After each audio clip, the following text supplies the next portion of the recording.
오늘 종교개혁주의를 맞이합니다. 그래서 오늘 오직 믿음으로라는 말씀 함께 나누겠습니다. 여러분 매주일 여러분들 오실 때마다 앞에 있는 이것을 봐야 됩니다. 오직 예수, 오직 믿음. 예, 어떻게 살아가야 될 것인가를 그냥 한마디로 딱 표현해 주고 있는 것입니다. 오직 믿음으로 살아야 되고 오직 예수를 위하여서 삶을 살아가야 된다라는 것을 여러분들에게 이 문구를 통하여서 이야기를 합니다.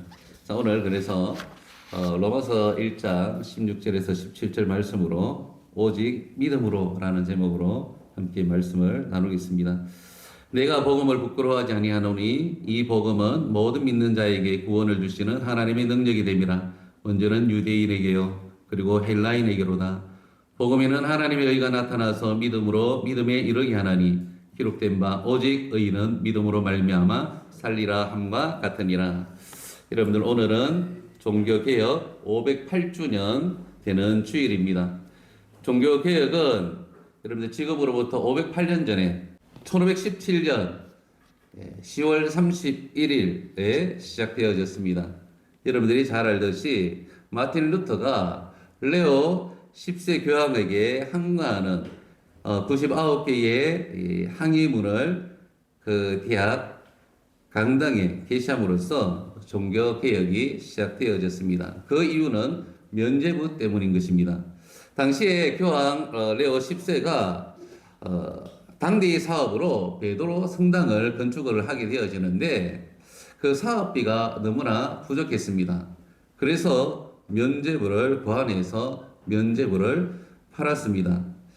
면죄부라고 하는 것은 자신의 죄는 물론이고 모든 가족들의 죄가 다 사함을 받고 심지어는 죽은 조상들의 영혼까지도 지옥에서 풀려나와서 천국으로 올라간다라고 하는 것입니다.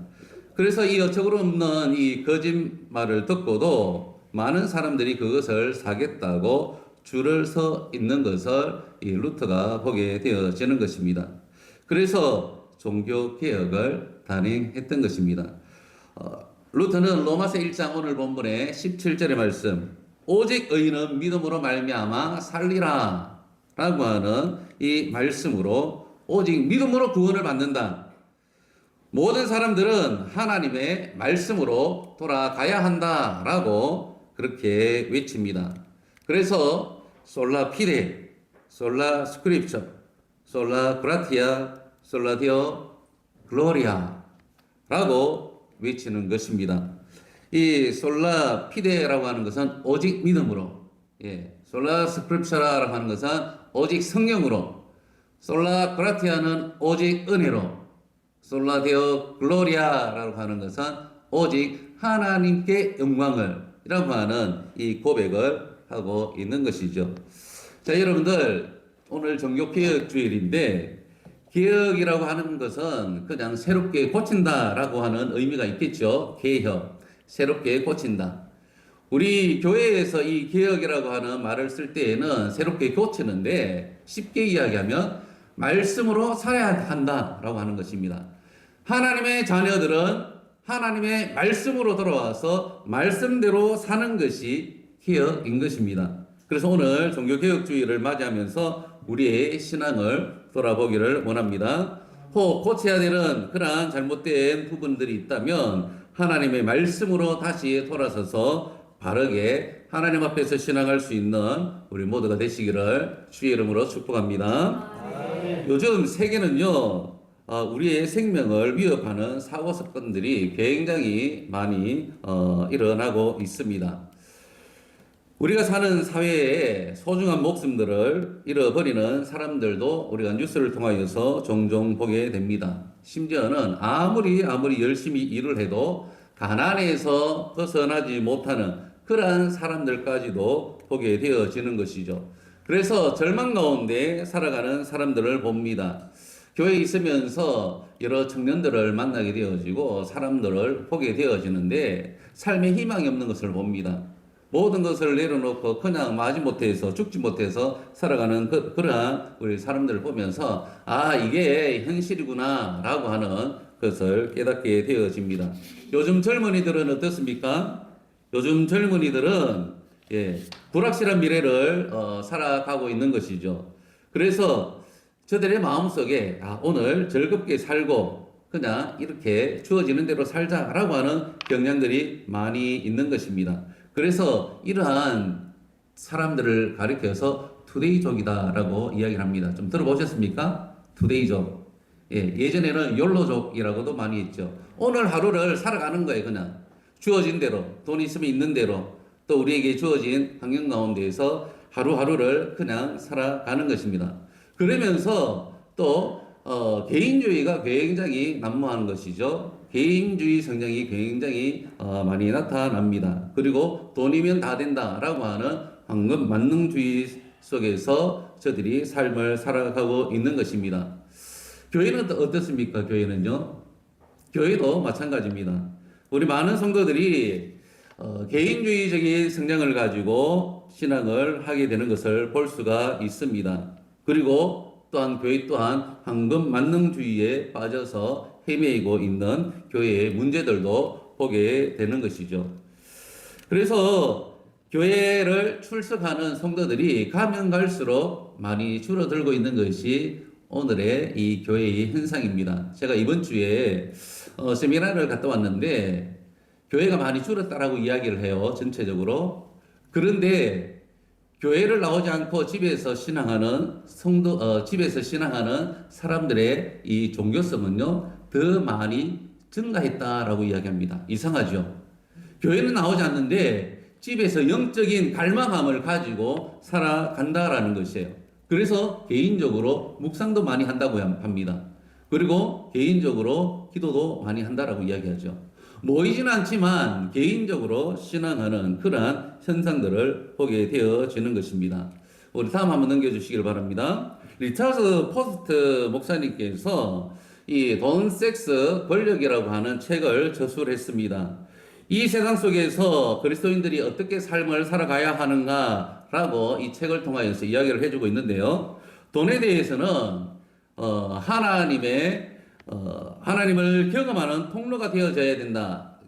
보면서 넘겨주세요. 화면을 제가 이게 안 되네요. 네. 자, 그래서 돈을 통하여서 재물을 통하여서 하나님을 경험하지만 그리고 청지기의 삶을 살아가야 된다라고 이야기합니다. 그리고 성에 대해서는 바로 하나님께서 결혼 안에서 성을 제한하고 그리고 순결한 영성의 삶을 추구해야 된다라고 이야기하고요. 권력은요, 두 가지를 이야기합니다. 파괴적인 권력을 이야기합니다. 관계를 파괴하고 지배하고자 하는 이 권력. 또 다른 하나는 창조적인 권력을 이야기합니다. 창조적인 권력은 생명과 기쁨과 평화를 주는 그리고 사람을 자유하게 하는 이 권력인 것입니다. 그래서 이 창조적인 권력을 한마디로 이야기하면 섬김을 말하는 것입니다. 그래서 이 책을 다시 한마디로 이야기해라 라고 이야기하면 삶의 자리에서 성령을 살아내는 복음적인 삶을 살아야 한다라고 책에서 이야기를 해주고 있습니다. 그러면서 우리 그리스도인들에게 도전을 합니다. 삶 속에서 성령을 살아내는 복음적인 삶을 살아가고 있는가? 여러분들 어떻습니까? 이 세상을 살아가는 우리들의 그 삶이 복음을, 성령을 살아내는 그러한 복음적인 삶을 살아가고 있습니까? 자, 오늘 본문을 통하여서 또다시 한번 우리가 도전을 받고 은혜를 받기를 원합니다. 오늘 로마서 1장 16절, 17절의 이 말씀에는 그리스도인들이 어떻게 삶을 살아가야 하는가에 대한 대답을 주고 있습니다.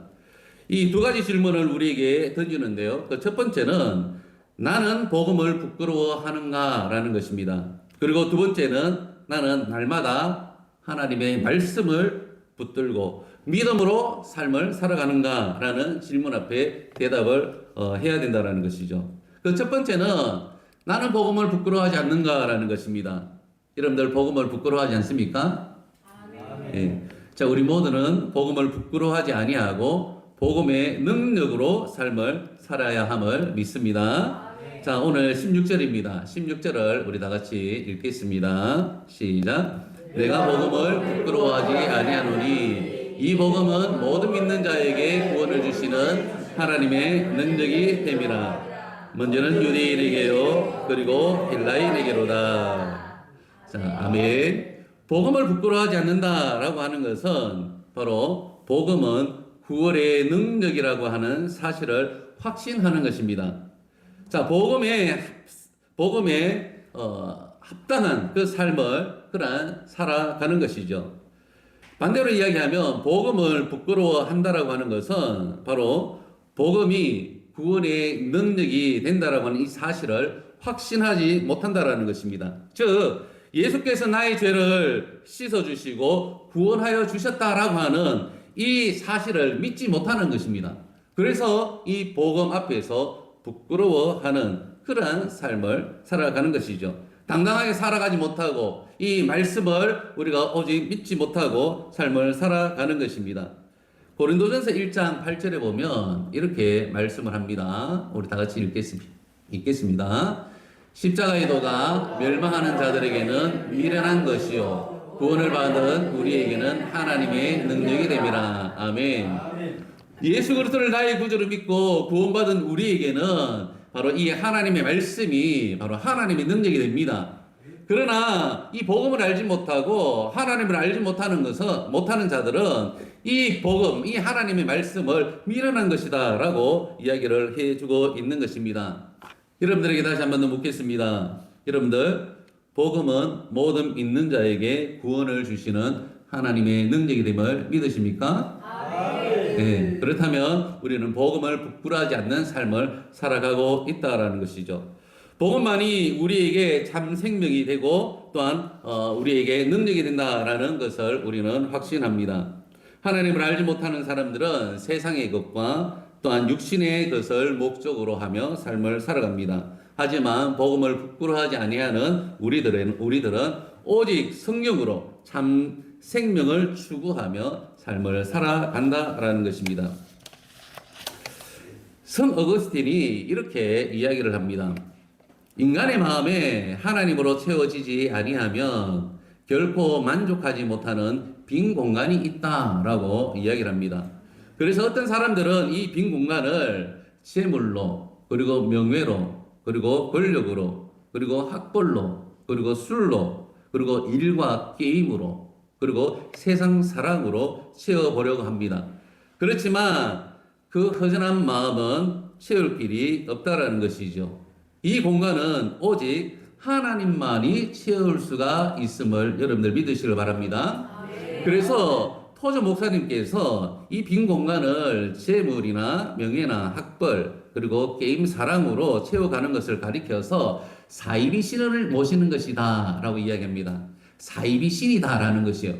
재물 그리고 이 학벌 명예 게임이 사이비 신이다 라고 이야기하는 것입니다. 그러면서 하나님을 알지 못하는 자들에게 이렇게 외칩니다. 너희는 왜 사냐? 너희는 무엇을 위해서 사느냐? 라고 외칩니다. 그러면서 참 하나님 대신에 사이비 신을 모시고 사는 잘못된 그리스도인을 향하여서도 이렇게 외칩니다. 여러분들 화면을 한번 읽어 보겠습니다. 다음 화면요. 읽겠습니다. 시작. 너희가 붙들고 있는 사이비 신이 너희가 부르짖을 때에 응답하느냐? 너희가 구원을 호소할 때에 구원하느냐? 목이 마를 때에 바닷물을 마시면 갈증이 풀어지느냐? 그것이 너희 마음을 시원하게 하느냐? 여러분 어떻습니까? 채워지십니까? 풀려집니까? 응답합니까? 네, 그렇지 않습니다. 여러분들 오직 하나님만이 우리의 참 이 빈 공간을 채울 수 있음을 믿으시길 바랍니다. 하나님의 말씀으로 채워가야 한다라는 것입니다. 여러분들 어떤 삶을 살아가고 있습니까? 허전한 마음을 채우려고 세상의 것을 모시고 살아가고 있지는 않는지 다시 한 번 더 우리를 생각하게 합니다. 우리는요 오직 복음만이 참 생명이 됨을 믿고 이 복음이 우리의 하나님의 능력이 됨을 또한 삶의 만족과 기쁨이 됨을 여러분들 믿으시면서 삶을 살아가시기를 주의 이름으로 축복합니다.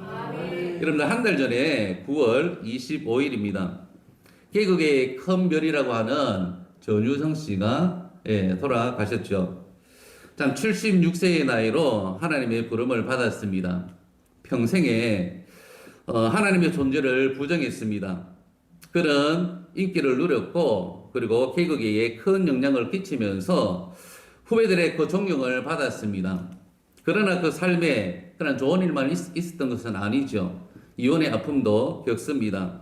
그리고 인생의 외로움도 느낍니다. 그래서 이 전윤성 씨는 저 청도 알죠? 경북 청도에서 삶을 살았습니다. 그런데 주변에 이 전윤성 씨를 위해서 기도하는 많은 후배들이 있었습니다. 그래서 그들의 그 기도에 하나님께서 응답하신 것 같습니다. 전윤성 씨가 청도에 살면서 관계하던 목사님을 통하여서 죽기 전에 삶의 끝자락에서 예수님을 영접하였던 것이죠. 그래서 그는 이렇게 기도하였습니다. 하나님, 우리 딸을 잘 부탁드립니다.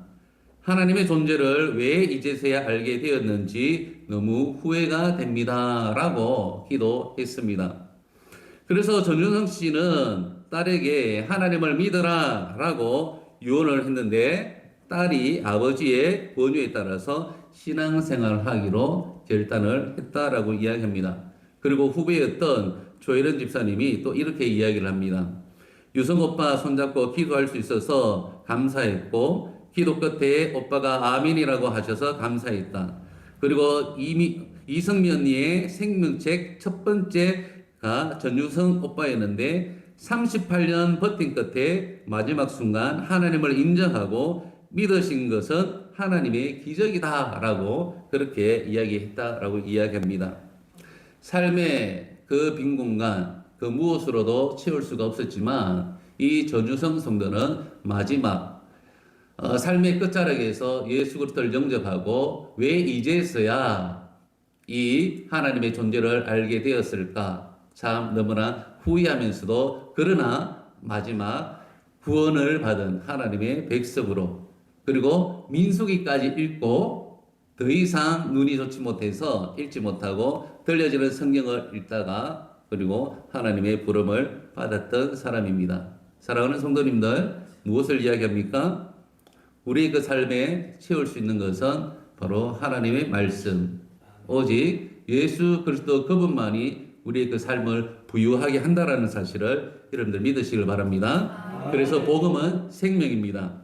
그래서 복음을 부끄러워하지 않는 당당한 삶을 살아갈 수 있는 우리 모두가 되시기를 예수님의 이름으로 축복합니다. 자, 두 번째는요, 이런 질문 앞에 우리는 대답을 해야 됩니다. 나는 날마다 말씀을 붙들고 오직 믿음으로 사는가? 여러분들 오직 믿음으로 살고 있습니까? 아멘을 좀 안 하네요. 예, 종지 믿음이라도 믿음으로 삶을 살아가시길 바랍니다. 네. 17절을 보니까 이렇게 말씀합니다. 다 같이 읽겠습니다. 복음에는 하나님의 의가 나타나서 믿음으로 믿음에 이르게 하나니 기록된 바 오직 의인은 믿음으로 말미암아 살리라 함과 같으니라. 아멘. 오직 의인은 믿음으로 말미암아 살리라라고 성경은 기록을 해주고 있습니다. 사실 종교개혁을 단행하기 전에 마틴 루터가 끊임없이 솟구치는 탐욕과 그로 인한 죄 때문에 굉장히 고민을 많이 했다라고 이야기합니다. 하나님의 뜻을 따라서 경건하게 살려고 했지만 죄의 도전 앞에 끊임없이 무너졌던 것입니다. 죄의 도전을 물리치기 위하여서 보행을 동반한 그러한 기도도 했고 그리고 성당의 계단을 무릎으로 올라가는 노력까지 했지만 아무런 도움이 되지 못했다라고 이야기합니다. 오히려 내면 깊숙이 뿌리 내린 죄의 종력은 그 어떠한 노력으로도 해결할 수 없다라고 그는 느꼈습니다. 그런데 어느 날 로마서 1장 17절 말씀을 읽던 중에 죄악된 나를 용서해 주시고 그대로 받아주시는 그 하나님의 그 은혜를 경험하게 되어지는 것입니다. 내 죄를 위하여서 십자가에서 모든 것을 담당하시고 내어주신 그 하나님의 사랑을 깨닫게 되어지는 것입니다. 나를 자녀 삼아 주신 하나님의 그 놀라운 그 사랑 앞에서 그는 깨닫게 됩니다. 오직 의인은 믿음으로 말미암아 살리라 라고 하는 이 깨달음을 깨닫고 그는 외치게 되는 것입니다. 그리고 종교개혁을 단행하게 되는 것입니다. 여러분들 신앙하면서 이와 같은 고민이 있지 않습니까? 믿음으로 열심히 살려고 하는데 그렇지 못하는 우리의 그 모습들 정말 죄를 물리치고 싶은데 잘 되지 않는 우리의 모습들, 끊임없이 쓰러지고 있는 우리 모습들, 그리고 우리에게 있는 줄 압니다. 그러나 우리의 모든 죄악을 위하여서 예수님께서 십자가에 못 박혀 죽으셨다라는 이 사실을 여러분들 믿으시길 바랍니다. 그러면 죄 있는 우리를 이렇게 사랑하신 하나님의 이 사랑을 우리가 믿는다면 하나님은 우리에게 구원의 은혜의 삶을 살아가게 하시는 것입니다. 우리가 믿음으로 산다 말씀으로 되지 않습니다. 말씀으로 되는 것이 아니라 말씀 의지하면서 누구를 의지해야 되느냐? 성령을 의지해야 되는 것입니다. 우리의 외적인 하나님의 말씀이 있습니다. 그러나 내적으로 역사하시는 성령의 역사가 있어야지만이 우리는 오직 믿음으로 삶을 살아갈 수가 있는 것입니다. 그래서 여러분들 있지 않습니까? 말씀을 묵상할 때에 성령님 말씀을 깨닫게 하시고 또한 이 말씀을 순종하고 싶은데 성령님 도와주시옵소서. 성령께서 말씀 따라 살아갈 수 있는 힘과 은혜를 달라라고 여러분들 구하셔야 됩니다. 그러면 여러분들 믿음으로 삶을 살아갈 수가 있습니다. 오직 믿음으로 사는 사람들을 소개하는 성경이 있습니다. 어디겠습니까? 히브리서 11장입니다. 믿음장이죠. 히브리서 11장에 보면 믿음으로 사는 그러한 믿음의 선진들에 대해서 소개를 합니다.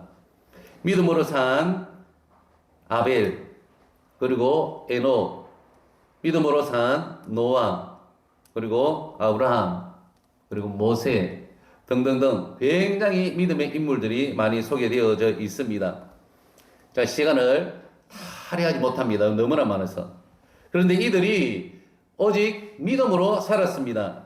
근데 공통적인 그런 특징이 있습니다. 어떤 특징이 있는가 하면 믿음의 선진들은 하나같이 하나님의 약속의 말씀을 신뢰하며 그 말씀 따라 고난도 그리고 아픔도 고통도 그 환경도 극복했다라는 사실을 여러분들이 믿으시길 바랍니다. 하나님의 약속의 말씀을 붙들고 주님을 바라보며 저 전성을 향하여서 목숨 걸고 살아왔던 믿음의 선진들이다라는 것을 히브리서 11장에서 보여주고 있는 것입니다.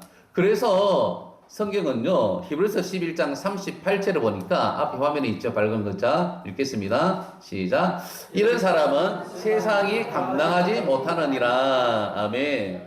믿음으로 산 사람들, 오직 믿음으로 산 우리 믿음의 선진들을 가리켜서 이런 사람은 세상이 감당하지 못한다라고 인정을 하는 것입니다. 여러분들, 우리가 믿음으로 삶을 살아가면 세상 사람들이 저렇게 우리에게 이야기할 것입니다. 우리 한빛교회 성도님들 세상이 감당하지 못하는 사람들이다 라고 이야기할 것입니다. 또한 이러한 삶을 우리가 살아갈 수 있는 우리 모두가 되어야 될 줄 믿습니다. 하나님 앞에서 세상 사람들 앞에서 우리는 믿음의 사람으로 인정받을 수 있기를 주의 이름으로 축복합니다. 세상 속에서 살아가는 우리에게 하나님은 끊임없이 믿음을 요구합니다. 믿음 있느냐? 하나님을 신뢰하느냐? 오직 하나님의 말씀을 의지하며 삶을 살아가느냐? 이 요구 앞에 우리 모두는 하나님을 믿고 우리를 구원하신 그 주님을 믿고 믿음으로 거룩하게 삶을 살아가는 우리 모든 성도들 되시길 바랍니다. 그렇다면 믿음으로 사는 성도에게 주시는 축복이 있습니다. 그것이 무엇일까요? 로마서 8장 37절에는 이렇게 말씀을 합니다. 읽겠습니다. 그러나 이 모든 일에 우리를 사랑하시는 이로 말미암아 우리가 넉넉히 이기느니라. 아멘. 우리를 사랑하시는 이로 말미암아 우리는 세상을 넉넉히 이기는 믿음의 사람이 되는 줄 믿습니다. 이 약속 믿고 여러분들 나아가시길 바랍니다. 자, 여러분들 오늘 종교개혁 주일이라고 이야기했습니다. 우리에게 말씀합니다. 복음의 확신을 가지고 삶을 살아가느냐? 오직 믿음으로 삶을 살아가고 있느냐? 이제 답하면서 삶을 살아 승리할 수 있는 여러분들 되시길 바랍니다. 마지막 이 한 문장을 읽고 마치겠습니다. 우리 다 같이 한번 읽겠습니다. 시작. 오직 의인은 믿음으로 말미암아 살리라. 세상이 감당하지 못하는 믿음의 성도, 승리하는 성도 되게 하소서. 아멘. 기도하겠습니다. 살아계신 하나님 아버지, 은혜를 감사합니다. 복음의 확신을 가지고 살아가지 못했던 우리들입니다. 믿음으로 살아가지 못했던 우리들입니다. 이제 나를 사랑하시고 나의 죄를 용서하여 주시며 십자가의 사랑으로 우리를 사랑하셨던 그 주님의 그 사랑을 우리가 확신하며 복음을 부끄러워하지 아니하고 믿음으로 삶을 살아가기를 원합니다. 오직 믿음으로 살아서 승리하는 우리 한빛교회 모든 성도들 되도록 주님 복을 더하여 주옵소서. 감사드리며 거룩하신 예수님의 이름으로 기도드리옵나이다. 아멘.